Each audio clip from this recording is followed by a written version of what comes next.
ഇവിടെ car park ചെയ്ത് നടന്നാണ് ഞങ്ങൾ അങ്ങോട്ടേക്ക് പോയത്. അവിടെ നല്ല മനോഹരമായിട്ടുള്ളൊരു വീട് ഞങ്ങൾ കണ്ടു. ആ മലയുടെ ഫ്രണ്ടിലായിട്ട് ആ വീട് നിൽക്കുന്നത് കാണാൻ നല്ല ഭംഗിയായിരുന്നു. നടന്നാണ് ഞങ്ങൾ അങ്ങോട്ടേക്ക് പോയത്. വണ്ടി അവിടെ വരെ എത്തുമെങ്കിലും ബ്ലോക്കും തിരക്കൊക്കെ അന്നത്തെ ദിവസം കൂടുതലായതുകൊണ്ട് കാഴ്ചയൊക്കെ കണ്ട് നടന്നു പോകാൻ തീരുമാനിച്ചു. എങ്ങോട്ടാ പോകുന്നതെന്നല്ലേ? ആ കാണുന്ന മലയുടെ അടുത്തേക്കാണ് ഞങ്ങൾ പോകുന്നത്. ആ മലയിൽ നിന്ന് ഒഴുകി വരുന്ന ഒരു വെള്ളച്ചാട്ടം, സീതാർകുണ്ട് വെള്ളച്ചാട്ടം. ടിക്കറ്റ് എടുത്തിട്ട് വേണം നമ്മൾ അങ്ങോട്ടേക്ക് ചെല്ലാനായിട്ട്. 30 രൂപയാണ് ടിക്കറ്റ് ഫീസ് വരുന്നത്. അവിടെ തന്നെ ഡ്രസ്സ് മാറാനുള്ള സൗകര്യമൊക്കെ ഉണ്ട്. കുറേ നടന്നു വേണം നമ്മൾ ആ വെള്ളച്ചാട്ടത്തിലേക്ക് എത്താനായിട്ട്. ആദ്യം പടികളും പോകാൻ കറക്റ്റ് വഴിയുണ്ടെങ്കിലും പിന്നെ നമ്മൾ കുറച്ച് പാറകളുടെ മുകളിൽ കൂടിയൊക്കെ കഷ്ടപ്പെട്ട് നടന്നു വേണം അങ്ങോട്ടേക്ക് എത്താനായിട്ട്. അന്ന് നല്ല തിരക്കായിരുന്നു. ഇവിടെ ഒരുപാട് ആളുകളുണ്ടായിരുന്നു വെള്ളത്തിൽ ഇറങ്ങാനൊക്കെ ആയിട്ട്.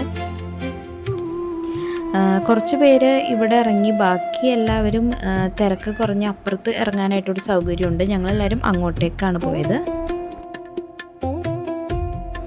പാലക്കാട് കൊല്ലങ്കോട് വരുമ്പോൾ തീർച്ചയായിട്ടും വരേണ്ട ഒരു വെള്ളച്ചാട്ടമാണിത്, സീതാർകുണ്ട് വെള്ളച്ചാട്ടം.